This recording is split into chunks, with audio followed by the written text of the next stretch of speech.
Hello and welcome to News Across Nigeria. I'm Olumide Macaulay. Coming up on the program, Katsina State Government to establish a new teaching hospital.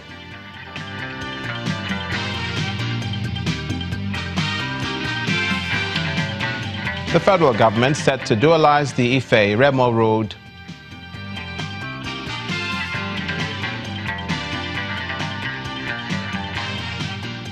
And the Edo State government ups its game in the area of traffic management.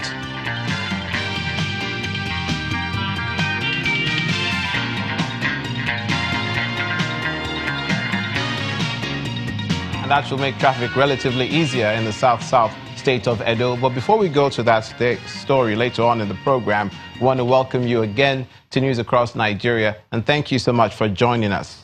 The implementation of the federal government's social investment scheme in Bauchi has been commended by Vice President Professor Yemi Osinbajo. He attributed the success of the scheme to commitment of the state governor, Mohammed Abubakar, to make it work. The Vice President was speaking at the palace of the Emir of Bauchi during a condolence visit over the death of late Senator Ali Wakili. The Vice President noted that Bauchi State has the largest number of beneficiaries of the N-Power program in the country. Bauchi State is one of the most prominent in that particular program because His Excellency the Governor took the trouble to engage a lot of the young men when we started the applications for the Empower program, which is a program for employing undergraduates who at the time were unemployed. I think Bauchi has one of the highest numbers of those graduates who are currently employed. As a matter of fact, on our way here at the airport, we were met by a very large number of these young men and women who are employed. This is part of the work that His Excellency the Governor and Senator Ali Wakili did when, in his lifetime. He was very concerned about the man on the street, about the common man, very concerned about issues of poverty. And we did a lot of work together to try and ensure that we're able to bring relief and to bring succor to so many who in our country who lack and who need to be uplifted. Professor Yemi Osinbajo, Vice President of Nigeria, and staying in the northern part of the country, plans have reached an advanced stage in Katsina State to establish a new teaching hospital for the state-run Umar Musa Yar'Adua University. Governor Bello Masari made the announcement during the university's third convocation ceremony. It's part of efforts to ensure better health care for residents, provide quality education for the medical students, and set up the Faculty of Medical Sciences for quality research in medicine.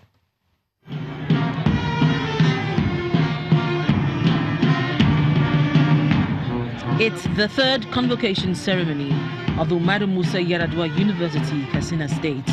1,397 students are graduating from the institution with different degrees.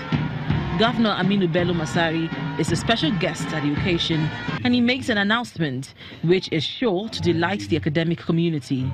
In order to attend to the envisaged and planned phase development of the university, plans have reached advanced stage to see to the establishment of a teaching hospital for the Faculty of Medical Sciences. With the takeoff, the faculty will offer programs leading to the award of degrees in the fields of medicine, human anatomy, physiology, and community medicine, the human resource that is needed to address the deficit in the state health sector. In line with what is obtained in other universities in the country, the state government is in the process of amending the laws of the university in order to domesticate the elongation of retirement age for academic and non-academic staff to 70 years and 65 years, respectively. Governor Masari is asking the university management to seek alternative means of generating revenue by collaborating with the private sector. Today we are presenting before you. The Vice-Chancellor of the university then presents degrees to the graduating students. Today we are presenting before you a total of 1,397 graduating students who will who will receive degrees having been found worthy of in character and manner. 1,290 of them are first degrees, while 107 are postgraduates.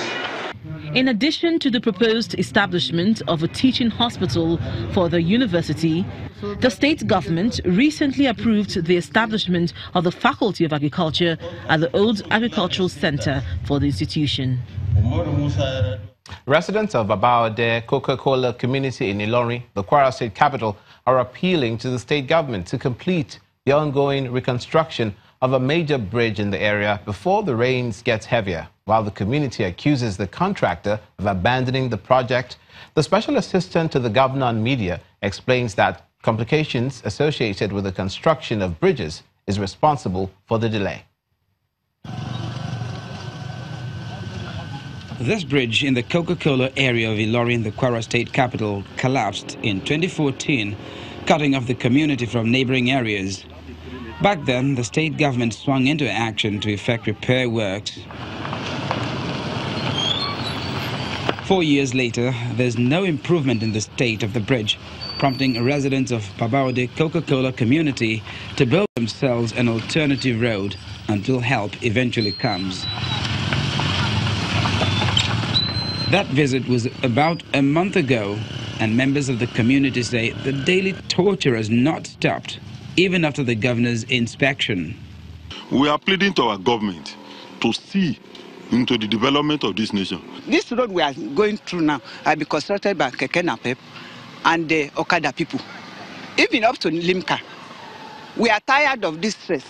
The state offers some explanations about the delay.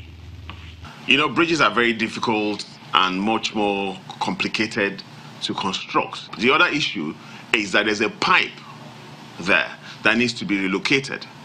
And the contractor has conveyed that request to the State Ministry of Water Resources, who are now putting resources together to be able to relocate that pipe so that the work will be completed. The bridge, which serves as a link to several communities, is also a crucial infrastructure to some industries in the area. Residents are hopeful that all issues will be resolved as soon as possible before the rainy season worsens the situation. Also concerning infrastructure, the federal government has given assurances that work will soon begin on the dualization of the Ife-Remo Highway. The director in charge of federal highways in the southwest, Rosario Olalekon, made the disclosure to newsmen when he led a team on an inspection of the road in Ile-Ife, Osun State. This is the Ife-Remo Oshu Road, a major entrance into the ancient Ile-Ife town in Osun State, southwest Nigeria. This narrow road, which is in a deplorable state, has been abandoned since 2010, when it was first awarded for rehabilitation. Before the project was stalled in 2015, motorists and cyclists have had a harrowing experience plying this route. It appears all that is about to change as the federal government is set to commence work on the dualization of the road. A team from the Federal Ministry of Works, accompanied by a lawmaker from the district, has come to assess possible ways of dealing with the bottleneck delaying the project. The federal government will not disrupt or destabilize the economic well-being of the people without compensating. But we are trying to see that we do as much as possible construction with the amount of money already voted for by the National Assembly in the budget that will soon be passed. The project has some problem which we are trying to see how to solve it. The alignment for the design has a lot of compensation to be paid to the residents here, which involve demolitions and relocations. It's a welcome development for residents of Ife, as it will help to ease traffic on this road. This is only main road that enter Ile-Ife. During the rainy season, everybody here, they were facing so many things. About 450 million naira has been set aside in the 2018 budget for the dualization of the Ife-Remo Oshu Akure Road project. This should no doubt bring relief to the community when it's finally executed. You're watching News Across Nigeria. Coming up, lawmakers of Delta State call for the federal government, the state government and the NDDC to intervene in the erosion and landslides affecting Burutu local government area. Please stay with us.